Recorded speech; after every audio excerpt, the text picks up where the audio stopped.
So it's there. Yeah, so just as a general overview, friends, there is no, oh, Rich is here. There's no policy at HL7 regarding AI note takers, and so we're open until AI makes a statement because we all have to act in consort. Demery, you go. I'll keep on Awesome. admitting people while you start talking. Great. Sound good? Well, thanks so Oh, much, she looks everybody, for frozen too. joining on this lovely July afternoon. It's hot in North Carolina. I don't know if it is that way in the rest of the country, but I assume it is. So thanks and welcome to our July meeting. Really excited to have everyone here. Just a few things before we get started. We have the HL7 antitrust practices. I won't go through all of the bullets here, but please familiarize yourself with the Gravity Project and HL7 antitrust practices. We know that you all will adhere to them. And a few housekeeping reminders. So, thanks again for joining. This meeting is being recorded, and the recording will be available on the Confluence page following this. I'll also circulate an email with everybody, letting you all know that the meeting materials are available. And we just ask that you please mute yourself when you're not actively speaking, just to eliminate any background noise. And if you would like to engage in a conversation, please use the raise hand function to chime in if you have a question or a comment, or feel free to use the chat feature on the sidebar there. Okay, and here is our agenda today. My co-lead of this, Chris Durant, he's not available to join until I believe 2:30, so he'll be joining shortly if you haven't met him already. He's a fantastic person who has a wealth of knowledge in the health equity and SGOH standards space. But we'll get started with some gravity updates, and then we'll go over principles and practice led by Sarah DeSilvi, and then we will go into prepare coding specificity. And we're very lucky to be joined by Dr. Ray Uy at NAC. We're so grateful to have him on the line here today. And then Sarah will also touch on some new Gravity authored coding resources, and we'll have some Q&A as well. And we'll wrap up. So if you haven't already, please take a moment and introduce yourself in the chat just so we know who's in the virtual room here. That would be really beneficial. Okay, and I'm sure as most of you know here, but maybe this is your first meeting with us, just a Gravity overview. We are a collaborative initiative with the goal of developing consensus-driven data standards to support the collection, use, and exchange of data to address SDOH. And I just wanted to give a big thank you to the 2026 project sponsors, members, and partners here. So you can see our premier partner, associate, and designated partners as well. Whoop, went a little too quick there. And just wanted to say a special thanks to in-kind contributions to CMS and also Civitas Networks for Health. So if you didn't know already, I am from Civitas Networks for Health, and we provide some in-kind support to the Gravity Project for the implementation workstream. Okay, Sarah and Corey, I haven't seen Corey on, but if he is here, I will kick it over to the both of you to do some Gravity announcements. I think he's actually not here today, so I'm going to try to step in. And then I just want to note there is a pivot in the agenda today. We'll talk about, I think it's on the next slide. Is that the correct? Or did we just cover the agenda? Yes, Okay. I can go back though. Yeah, I just want to go back to it because there is a an update to the agenda. We notified everyone via the HubSpot listserv. If you're a part of the implementation Affinity HubSpot listserv, we also notified on LinkedIn. The agenda was supposed to be also addressing topics in community health worker roles in documenting social risks with condition codes aligned with gravity. That was just way too much to pack into an hour. And so we reflected that given the breadth of the conversation that required, we divided the code part into this meeting today, and we have prepare and all the resources, and then we'll bring impact and members and community health worker implementation experts back for a session two on how those codes can be applied within the community health worker role in care teams in practice. So just wanted like hot off the press, if you did not get the HubSpot notice, if you did not see the notice on LinkedIn, there is that pivot. And we're looking forward to having everyone back specifically on community health worker roles next time. Okay. Just wanted to clarify that. Okay. Updates and announcements. So the gravity terminology, and I'm coming to you from vacation, so I probably look like I'm in a vacations brain. Terminology workstream kicks off our fall work next week. We're addressing topics in access to care, access to primary care, disability access regarding physical and communication access. And we're really looking forward to that work. We have amazing experts convened to help us do that work throughout the fall session. The technical work stream meets as normal, Wednesdays, 1 to 2 Eastern Standard Time. We do have a new work group. So we've had three work streams for some time, implementation, terminology, and tech. This is not a new work stream, but it's a new cross work stream project that focuses on service navigation and provision. And it really focuses on developing standards to support navigation, connection to, and enrollment in social services. It has two major topics and projects. One is the open classification of services that we've been working on now for 4 years. And the other is a new project that's about to kick off, which is developing a national standard for service eligibility codes within a structured taxonomy. And that is features of programs and people that enable program matching to like facilitate program enrollment. So all of that's going to be kicking off well, part of it kicked off on Tuesday, but we'll meet every other week, Tuesdays from 12 to 1 Eastern Standard Time. Next meeting is in about 2 weeks, and we look forward to seeing you there. All of our meetings on Gravity are available on the Confluence or on the HL7 conference call calendar, so you can find all further information after the call. Next slide. Oh, this is you. Go, Demery. Thanks. Yeah, so I just realized I didn't properly introduce myself, but if we haven't met already, my name is Demery Henderson, and I am a Grants and Programs Manager at Civitas. And Civitas is an in-kind partner with the Gravity Project for the implementation workstream. So I just wanted to note that our 2026 annual conference is quickly approaching. It's going to be September 22nd through 24th in Arlington, Virginia. It's in the Crystal City neighborhood, if you're familiar with that area of Arlington. But just wanted to let you all know that we do have some discounted flight and hotel options if you're interested in attending. We also have some sponsorship opportunities if your organization is interested in that. But the September Gravity Implementation Affinity Group will be in person at the conference. So if you would like to do some great networking, we have our agenda posted as well. But registration, we have our early bird pricing that is ending August 5th. So if you have been contemplating attending the conference, now is the time to take advantage on the early bird pricing before registration increases. But additional details will be to come, and I'll be sure to circulate that during our HubSpot email blast, and then I'll also post more information about it on Confluence. But our September Gravity Implementation Group will be meeting in person, which is very exciting. So I hope to see all of you there. If you have any questions, feel free to shoot me a message or an email. I'm happy to connect with you if you have any questions about it. But there is quite a few Gravity members that will be presenting and attending, and I know the Gravity PML will be there as well. So it'd be a great opportunity to get involved in the Gravity community as well as the broader Civitas network as well. So let me know if you have any questions, and look forward to seeing a lot of you there. Okay. All right. And now starts kind of the meat and potatoes of our presentation. So Sarah, I'll hand it to you. Does right on time. Look at us. It's 2:00. So I'm just going to kind of level set on the topic of the day. Again, the topic was best practices and, standards to support documenting social risk condition coding. And I'm going to present on grounding principles and practices, and many of the community members who helped shape the materials of reference are on the call today. I see Greg, who helped shape the principles. I see Sue Bowman, who was a key author on the best practices document.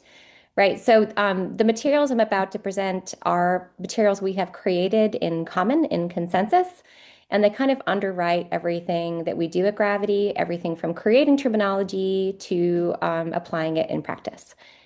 Next slide. And so by calling you in, friends, if you have anything to say, please say it. And we want to make sure that we kick ourselves off well. So the first thing I just want to kind of level set on is a document that we created a couple years ago in collaboration with the American Health Information Management Association, and Sue Bowman's on the call. They've been a long-standing member of Gravity and the American Medical Association, who's also a long-standing member of Gravity and Gravity team. We wrote a brief called Best Practices for Validating and Documenting Social Diagnoses. really driven by the fact that even though we develop instruments that have fire-based logic within them and can suggest terminology arising from social risk instrument utilization, it does not mean we should be auto-documenting.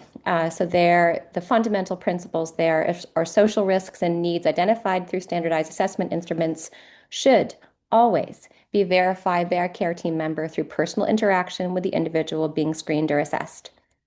The best practices document, which is available on the Confluence, goes much, much further into that. And I don't know if anyone, Sue, I don't know if you want to say anything further, but it was really driven out of this question about whether or not we could auto encode. And our answer was profoundly no. Sue, do you want to say anything? I'm calling you in. Are you good? I think you covered it. That Okay. sounded good. That was Oh, the basis behind the document. Yes. yes. And Lucy, hi. Hi, We're going to have more Sarah. questions later, but hi, Lucy. I'll hold it. Are you Go sure? ahead. Is it about this document? Yes, Okay. no. You say profound no to eliminating the personal interaction.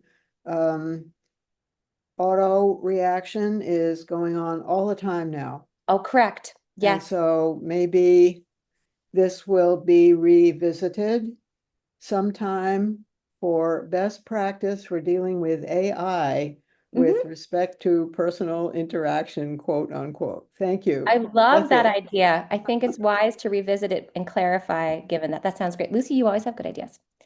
Thank Okay. you. So another grounding principle in practice is risks inherent in documenting social risks and needs data should be understood by all parties who collect, document, and share such data, right? We cannot, we work within our gravity data principles. We're going to be talking about that more fully later. Especially at this moment in time, the assumption that data is benevolent needs to be examined really critically. And so we need to make sure that we're centering and understanding risk both from the patient perspective and the clinician perspective. We always, on any single instrument, including the guidance that Ray's about to give, we have suggested terminology based on our loin encoded instruments and ensuing ICD-10 and SNOMED CT concepts. Um, Everything that we present in gravity, it should be supported and aligned with things that are in those value sets. And then everything that we create within terminology is created through this formal consensus process called the gravity terminology curation process, which is bound to the principles that we generate, the gravity data principles. We're going to talk more about those data principles in just a second. But just know this whole process is infused with the principles that we created at our outset in 2019. Next slide. These are our principles, just level setting on them. So this is, again, what we think about when we make terminology, when we talk about process, when we develop materials. It's inherent in everything that we do. The six fundamental principles for health and equitable social care are improving personal health outcomes, improving population health equity, ensuring personal control, designing appropriate solutions, ensuring accountability, and critically, preventing, reducing, and remediating harm. And again, these principles go everywhere from development of our standards to development of our value sets to guidance on process. And they are available, as many of you who came early would hear, on the Confluence in our foundational materials section on within the Gravity Confluence right at the top. And they'll be, they're always available on our materials. You can always email us and we'll send them to you. Next slide. And so I just want to kind of level set on what the topic of the day. So what you're going to hear my brilliant friend Ray talk about, and I'm going to talk about it as well, is like what happens when you start talking to the person, right? So most instruments have all most have really significant limitations. Well, all instruments have limitations. Some instruments have significant limitations, right?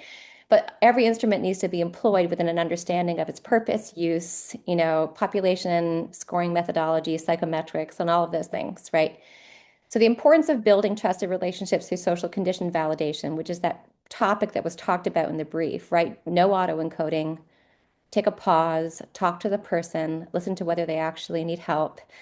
It's documented in that brief, but it also enables documentation of the risk that matters to the patient. So maybe food insecurity was a ping on, a screener, and the parent and the household says, "Yeah, I always worry about not having enough food, but I literally can't pay rent this month." So yes, I'm food insecure. Not really a problem. I'm always going to worry about it. We always figure it out. I need to not be kicked out of my house this week. Please help me. And so there's the social needs, social risk element there.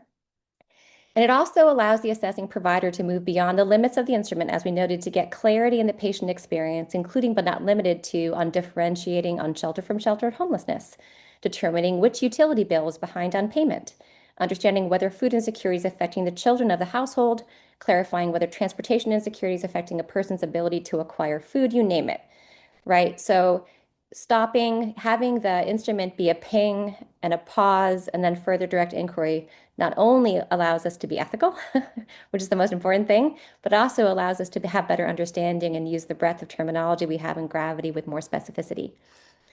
And although Gravity creates condition codes for these concerns, we just always stress that careful patient interview is the best method to arrive at them. And so we always try to level set on this, but given that we're talking about condition codes, it seems really important to level set on this at this time. So any questions on, nice, Lucy, that's a great byline. Ping, pause, participate. That's great, Lucy. Okay, so having this be said, because these are the principles that underwrite everything we do, it is my honor to kick us off with a presentation from our dear friends at NAC, the wonderful Ray who's been a longtime friend. And what he's going to walk us through is those concepts and what happens when you talk to the patient, when you use the questions as a ping and start talking. Further inquiry. Ray, take it away. We're so glad you're here. And then I'll close with some further thoughts. Yes. Oh gosh. Thank you so much, everyone, for taking really the time to involve yourselves in the Gravity Project, especially its Affinity group. And thank you so much again, not just to Sarah and Demery and all of the people contributing to these, especially those who did the documentation, but also really the work that you do in the field.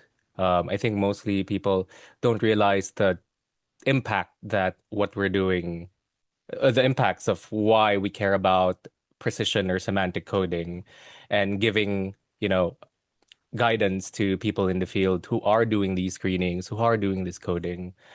So just from myself, thank you so much. I will say that what you are seeing in the next few slides is a draft guidance, and you're seeing that it's draft NAC guidance, but generally this is my guidance because my involvement here at Gravity is my own doing because we support this. And first and foremost, Prepare is a licensed tool by NAC, but this is just one of many tools that are being used.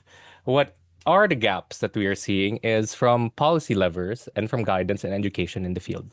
That's what we're gonna do today and present to you today. And this is a product really of Sarah and the Gravity folks who showed and reached out to me about the gaps that they're seeing, right?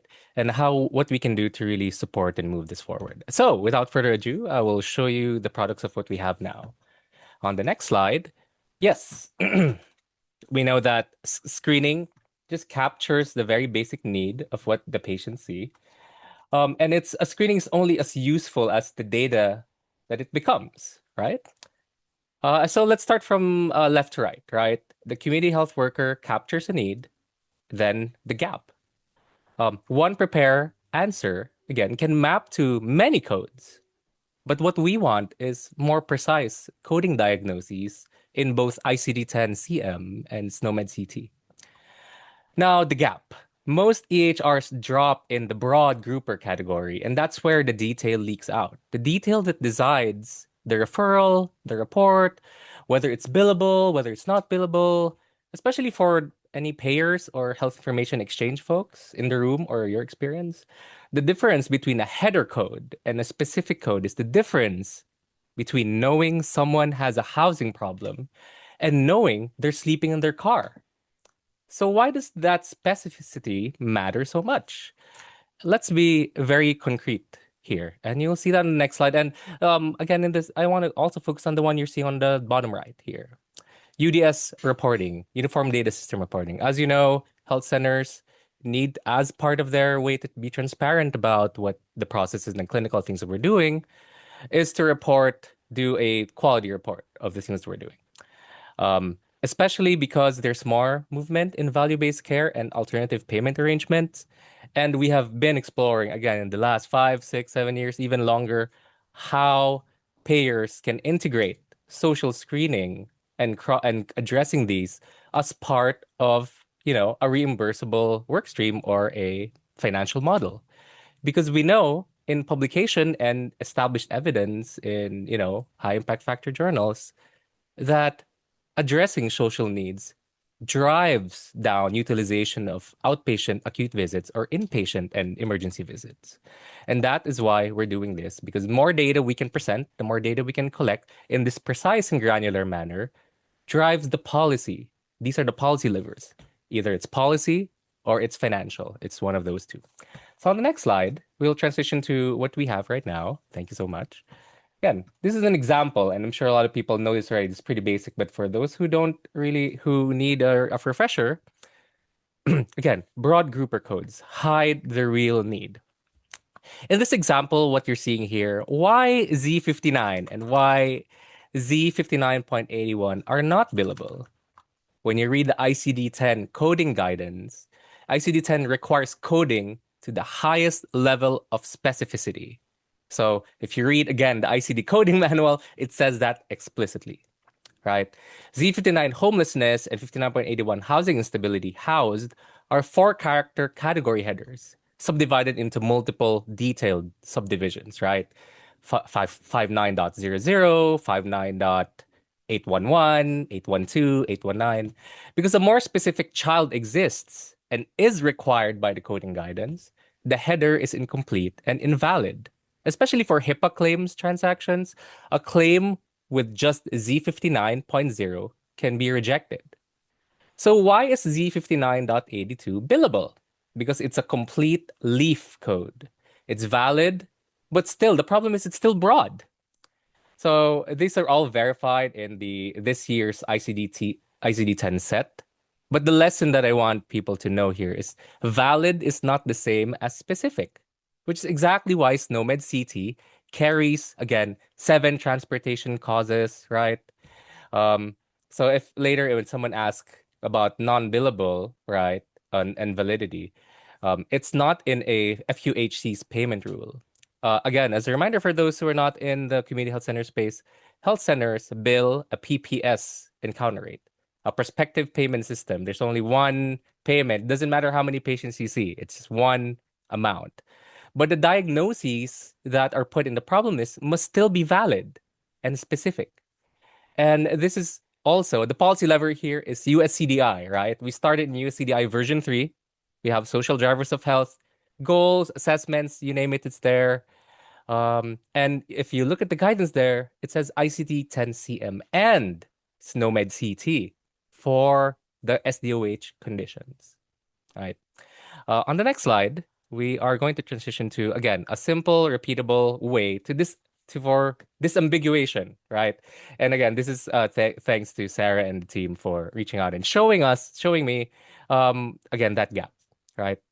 So we have 3 layers here from left to right. 1, a plain language follow-up the community health center worker or the CHW can actually ask at the point of screening. I'd call this a recommendation algorithm, right? For example. And then secondly, an if-then rule that turns the answer from the screening into a more correct or granular code. And I want to emphasize this to the more technical folks in the audience, right? This is implementable as a clinical decision support in the EHR. As more people are trying to understand the CQL, right? Clinical quality language, right? Everything's moving towards FHIR, CMS, ONC, everyone. We need to make sure that the way we represent knowledge, the way we represent things, is at a detail that we want, right? And number 3 here on the very right-hand side, dual coding, right? The suggestion is really to always code both ICD-10 CMZ codes and SNOMED CT. And why both, we'll show you later. But the bottom line here is everything you'll see is something that I tiered, and you'll see these tiers in the next slide. Just for everyone's knowledge, tier one is strongly recommended follow-up question. A tier two is recommended, and tier three is kind of optional. Yes, thank you for the next slide. Um, this is what I'm currently working on right now, which is a dashboard. So I'll walk you through this really quickly. And this is again was inspired by Sarah and the Gravity team. This resource operationalizes that method of what to ask afterwards, or standardizing, or just giving just general guidance, right? Um, this is an HTML dashboard that you can open in your phone or anywhere. It's one file. It's less than 100 kilobytes. It's very small. The screenshot you're seeing is an overview of all of the 21 prepare questions. Again, this is prepare 1.0. 67 question and answer pairs across all 2021 social drivers of health domains. And these domains are from the Gravity project sets, right? And I color coded them by tier. So let's say, for example, race and ethnicity, right? If you click that, you'll see follow-up questions about race and ethnicity if you want to be more detailed. And you'll see from top to bottom, there's material insecurity, employment, health insurance, housing status, and all the different tiers that, again, this is just and that's why I want to gather feedback and show people what this is right now, so we can make it more concrete. And again, this is a work of one person. I'm hoping this group can really help. On the next slide, you will see, and I want to slow down here. Right. This is the big question in the screen, for example. Let's say, for example, the screening question is question 7 in Prepare. The question is, how would you describe your current living situation? And on the answers that they can select, it's a patient selected, I do not have housing. And then again, that's the issue with screeners. And I think thank you, Sarah, for saying this earlier. No screening tool, depression screening, all that stuff is perfect, right? There's some validation that needs to that's continued validation and improvement that happens. So what do you do, right? Because if a patient selects this, what exactly in that parentheses do they actually mean, right? So what follow-up can you ask, right? So in this guide that I'm making, there's an algorithm. The screening follow-up is, where did you stay most nights in the last 30 days? That single follow-up is the whole method, really, in one line. I don't have housing is one checkbox, but sheltered, doubled up, sleeping outside are clinically and operationally different. And in the UDS reporting, there are tables there where it's doubling up, sheltered. And the problem is the numbers that are being reported there may not be precise because a lot of these information is stuck in a clinician's note that's not coded, right? Because again, either no policy lever or no financial incentive, or the payer doesn't really care, right? So I'll walk you through these 3 rows you're seeing on your screen. One question gets split into 3 billable ICD-10 CM codes, each paired with its semantic SNOMED CT finding. For example, doubling up is often miscoded. Now it can clearly map to something called shared accommodation, right? Sheltered homelessness, right? Homelessness, shared accommodation, unsheltered homelessness. So to disambiguate, we have the SNOMED CT code to disambiguate what goes into what's billable in ICD-10 CM. Again, one answer, 3 more precise diagnoses, 3 different next steps possibly, right? And here's how the same logic looks inside the tool that's on draft right now. On the next slide, you will see that the working end of the tool. There you go. I'm sorry if it's small. If you can zoom in, hopefully, in your Zoom, to make it larger so you can read it. This is the working end again. On the left, you'll see what's called the follow-up explorer, right? This is when you click the overview earlier there, and if there's something there that you're curious about and what follow-up question, there's a searchable, filterable grid of all 67 mappings, filters for each domain from Gravity, each SDOH category, the tier of recommendation on whether or not they should really follow up with this question or not, or if this is a safety question, for example. And one card can open to a more decision detail. For example, a card you're seeing here is question number 7. How would you describe your current living situation? On the follow-up explorer, that's right there on the very middle, 7 dot, right? It's red. And you're seeing there, the answer is I do not have housing, again, with those parentheses, staying with others, in a hotel, in a shelter, all that stuff. And you're seeing all of the current ICD-10 CM codes that are on the terminology. And what are the current SNOMED CT codes that exist in SNOMED CT? And the recommended algorithm, again, this is a patient-facing follow-up. You ask that in order, right? Where did you stay most nights in the last 30 days, right? Uh, Even that question can really lead you to more detail. Sheltered, program, hotel, staying with friends or family. Again, that's doubling up, right? Outside in a car. If and then the follow up for if outside is the place you sleep safe, right? So it's that if and then logic that can be coded also in CQL, right? So that it can be programmed in any EHR, it can be reusable, and we can push, for example, a health worker or a physician or a provider to maybe do that follow-up question during their patient visitor encounter, right? And here in the bottom, you're seeing the rationale, right?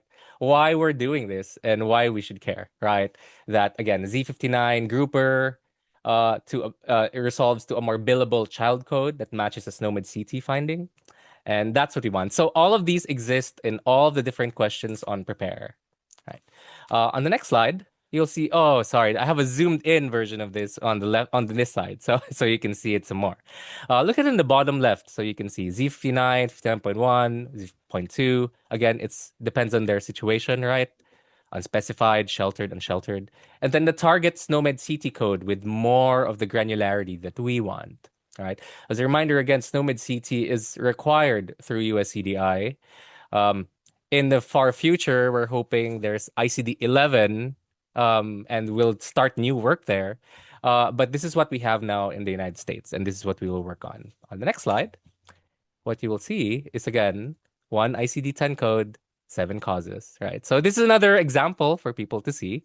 Question 15 in Prepare asks the question, has lack of transportation kept you from medical appointments, meeting XYZ? The patient says yes. So in all of these cases, you can use Z59.50 to 82, transportation insecurity, which is valid and billable. But what is the question, the screening follow-up? What makes transportation so hard for you to make your appointments? And then you check all of that apply. Look, it's all in SNOMED CT. Unaffordable, no access, no license, it's too far, it takes too long, there's really no public transport route, right? It's unsafe. And then the impacts of it, right? Maybe it limits access to food already, right? Because transportation affects so many things. So you get to check the cause. You have more targeted interventions, right? Do the social worker think about like a bus pass, a ride benefit, a telehealth plan for follow-up, or any type of safety plan, right?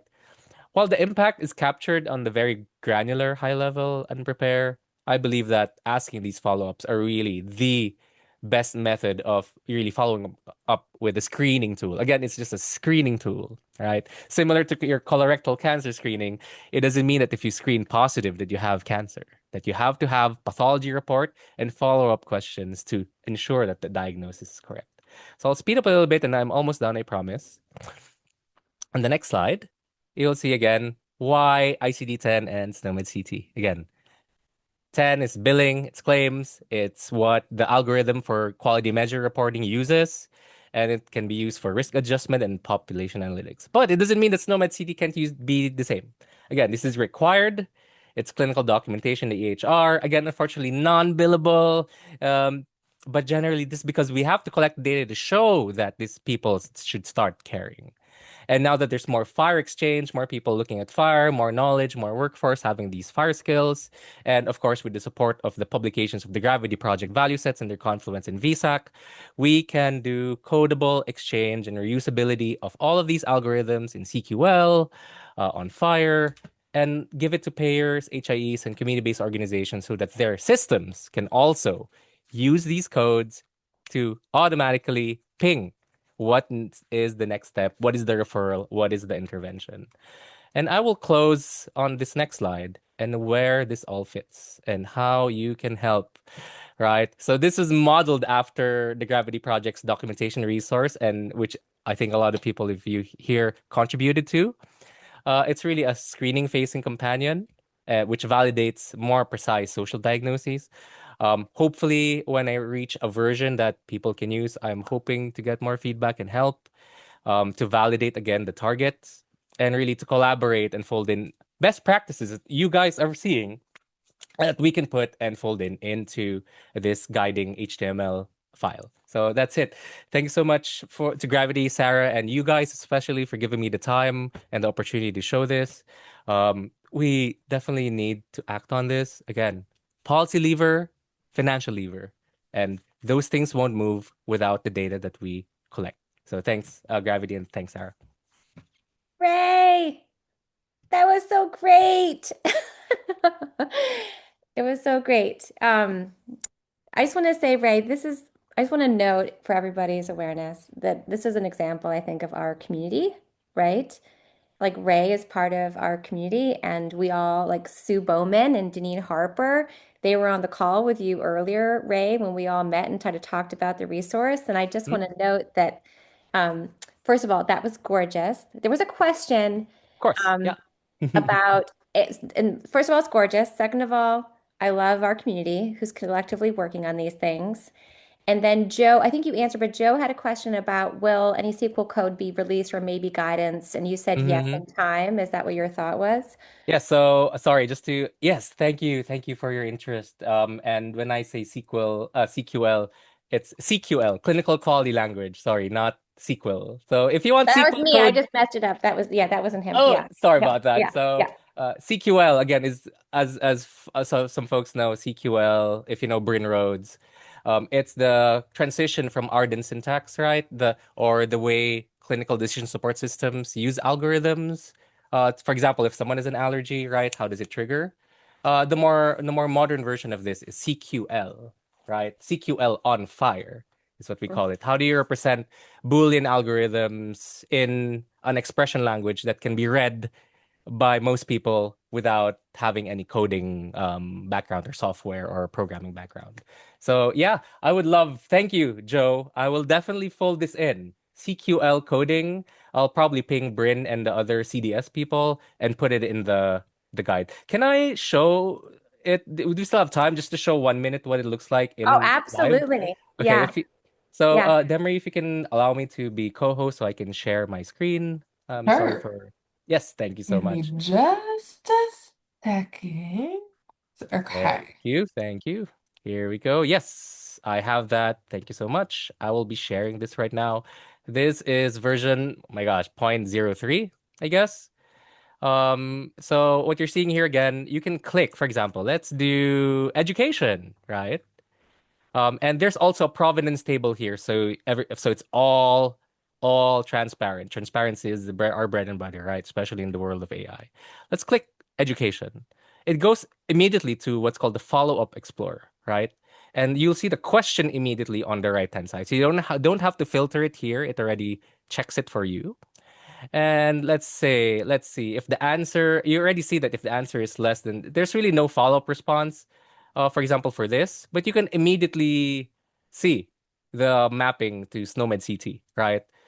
Z55 for less than high school, and this specific code in SNOMED CT as a finding, and the rationale of why this is a 1:1 semantic finding as well. Because that's the tricky part, right? Semantics in the terminology that we use, if it really is or is not granular enough. And I know as terminologists, we're so strict with that. Like, this is not really equal, right? No, we need to demarcate housing instability, housing insecurity, those kind of stuff. So this is kind of an example of that. And lastly, there's provenance.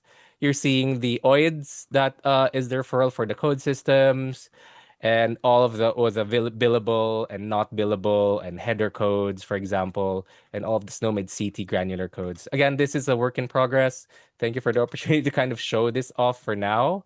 But please, if I get the chance soon to share this with everyone so people can kind of explore as well. Again, for Race and ethnicity, for example, this used CDC REC from 1.3 to get the more granular race and ethnicity codes, especially nowadays with AI everywhere.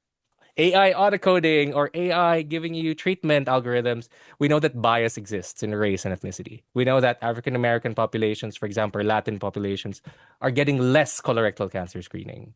So we just want to collect this data so we can prove and show the data that, uh, AI model drifts and that there's disparities in the way that AI recommends not just diagnosis, but also treatment. So thank you.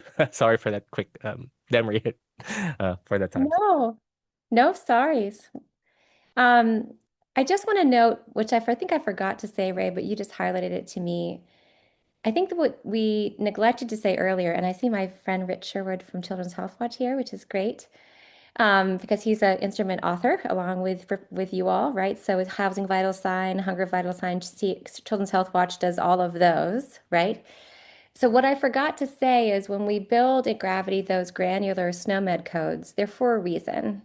They're either because that specific condition within the general domain offers increased risk, or because it offers increased intervention, or whether it has a link to specific interventions, right? So it's either because in the literature, unsheltered homelessness is a higher risk than sheltered homelessness, for example, or any myriad of different different social condition codes, or it's because not having a car requires a different intervention than not having gas, right?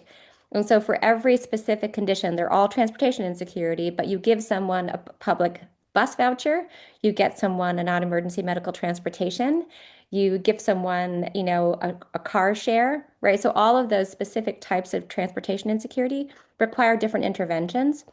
So we build the SNOMED CT concepts with experts to support that. And just like Ray just made that plainly clear. So as with the specificity, you get the capacity for deeper and richer interventions. Okay, so now, and we're on time, we're doing great. I'm really glad we didn't try to pack it all in because this is the juiciest. Ray, that was amazing. I'm going to now talk about updates, including to the AHC HRSN resource, Ray, that we did because we've addressed utility and security.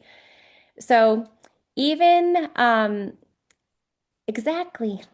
Look, my amazing friend Rich is piping in now. So Gravity takes a limited approach to what we create our own coding guidance for, but we try and create limited resources aligned with pragmatic, like suitable for brief clinical or social provider use, open instruments, like specifically focusing on things that are free and open use that can serve as social risk condition coding guidance aligned with our subject matter expert assessment, right? So we build condition terminology always to align with valid methods of establishing a social condition, and to ensure that we can measure social conditions and their dimensions. And then we try to represent that through our resources. So just to be clear, so within like food insecurity, there's dimensions of food insecurity from worry to not having enough food, from transportation insecurity, when psychometrics and measurement, there's all of these dimensions that are there as well. Right. So we try to make sure that we have social SNOMED CT condition concepts to align with all of those things. Next slide. Okay, so to support the theme of this IG, we did a re-update of everything in our resources for social risk condition coding and care settings within our resources for implementation section. So raise the template, right? That's what happens when you've asked further questions. And we updated the Accountable Health Community's health-related social needs screening guidance because we've addressed utility insecurity since we last produced it. And we created additional guidance for 3 valid open use instruments that were featured in a recent blog, the Hunger Vital Sign, and Rich is here, the Housing Stability Vital Sign, and the Transportation Security Index, or TSI-3. We're going to be adding additional guidance to other instruments as we go forward, specifically within the USDA Food Security Assessment and valid other instruments. And now I'm going to show you a view of what that looks like. So now I'm going to share, I'm going to walk through these new instruments. So here is an example of our updated guidance for utility and security. Can you all see my screen? It's not as pretty Yes. as Ray's. It's just a document. But this is available on the Confluence. And Sue, you were critical in that, in that original instrument. And, this all kind of builds off of the work that we did a few years ago. But you can see now that we have utility and security as a domain, you have what you can arrive at from the question in the AHCHRSN. In the past 12 months, has the electric, gas, oil, or water company threatened to shut off services in your home? And then you have additional inquiry on type of utility, additional inquiry on cause of notice, right? And then you also have what happens when you answer that your utilities have already been shut off. You have already shut off with more questioning on the type of utility and already shut off on whether it was due to financial drivers. And you can see that those things, again, require different levels of intervention. So if someone's water is disconnected because they forgot to pay, it's different than if someone's water is disconnected because they didn't have enough money, right? So the interventions you're able to connect them to are different in those situations, and so that specificity is really important. And so this is regarding the AHCHRSN. And Sue, anyone have any comments on this? I mean, it's pretty it's pretty basic, but I'm going to go into some other things too. So this is actually regarding an update to the hunger vital sign. Rich, can you all see my screen again? Yes. So I hope so. So this is actually an evidence-based update. And Rich can go off on this, and he's right here. So he's definitely, the Children's Health Watch is my anchor in everything on this topic.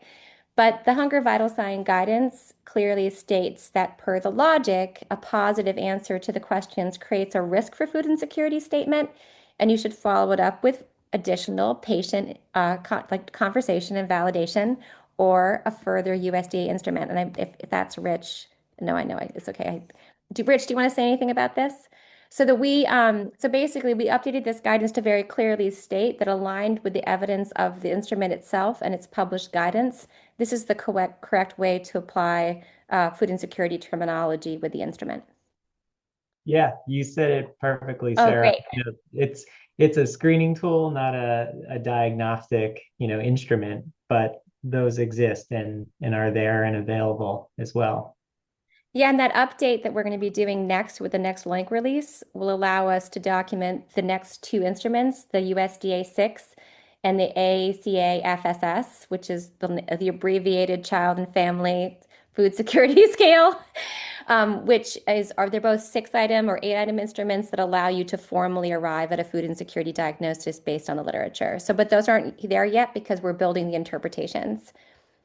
In addition, this is the coding guidance for the housing stability vital sign. We worked very closely with our friends at Children's Health Watch, not just to build the terminology, but to update the instrument, just like Ray's talking about, right? But we did this formally in the instrument. So you can see there's the base codes and the base questions, but the final questions, it gets you to a point where you need further information. The final question says, at any time in the past 12 months, were you homeless or living in a shelter, including now?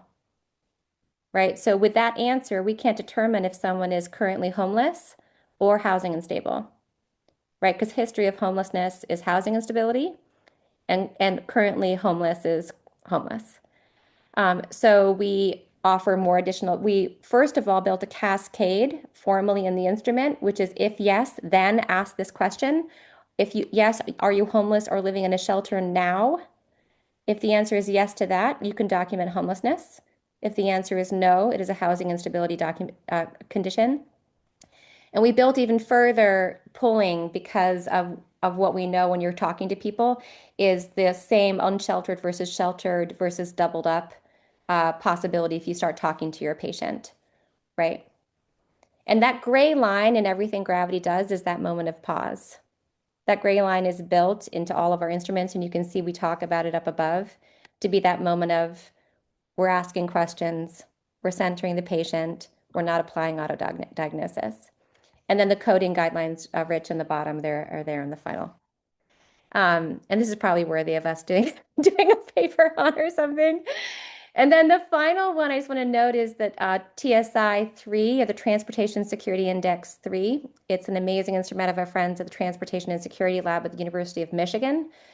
Again, the citations and copyrights are up there as part of the Creative Commons. And this is, again, a formal instrument with, that's psychometrically validated against a longer instrument. And so you, again, are not supposed to apply a code, transportation and security, unless you meet certain criteria. In this instance, it's any score greater than 2, right? So our coding guidance says you get all this information, you generate a total score, and then if you have a score over 2, you're able to apply a transportation insecurity concept. We didn't go further into the types of transportation insecurity, but we did want to support the correct coding using this instrument, given that we took responsibility for submitting it to LOINC. That was a lot in a few minutes, but all of these resources that we just mentioned in their simple PDF form are available on the Confluence. Those 3 instruments and the updated accountable health communities, health-related social needs instruments there as well. Sue, I'm going to pull you in. Do you want to say anything about the structure? Because you and I and friends all work together to create this structure and for the coding guidance with the gray line, or it kind of was to align with the brief, right? I'm pulling you in. Yes. Yes, it was try to make the connections a little clearer, and then understand where you had to have additional questioning and not just jump from the questions and answers to a code. Yes, this little barrier. Okay, so all of these resources are available on the Confluence, and I think Demry, you can bring us back. There's been a lot of chat. It looks like it's on lots of things. Okay. Okay, see, oh my gosh, fun. Okay. Okay. Lots of conversation on ICD and fun stuff. I think this is it. Demry, I think next slide. I think we're going, I think this takes us home. Look at it. We did a good job. Does. That was a dense hour. It was. It was. And there was lots of good engagement in the chat. I appreciate everyone pulling in questions, comments. Looks like we had some really good engagement. So Did. thank you all so much for joining. And again, I will be sure to circulate the meeting materials following today's presentation, and it will also be posted on the Confluence for us to look back on. And I will be sure to take a lot of notes. There's a lot of great insight in the chat today that'll help us inform future meetings. So again, our September meeting is going to be in person at the Civitas Annual Conference in September. So if you have any questions about that, feel free to reach out to us. But looking forward to seeing you all in Arlington, Virginia. And if we don't see you there, we will see you virtually in November, since we're bi-monthly. So thank you all so much, and enjoy the rest of your day. Bye. Thanks, Gravity. Bye. Saturday.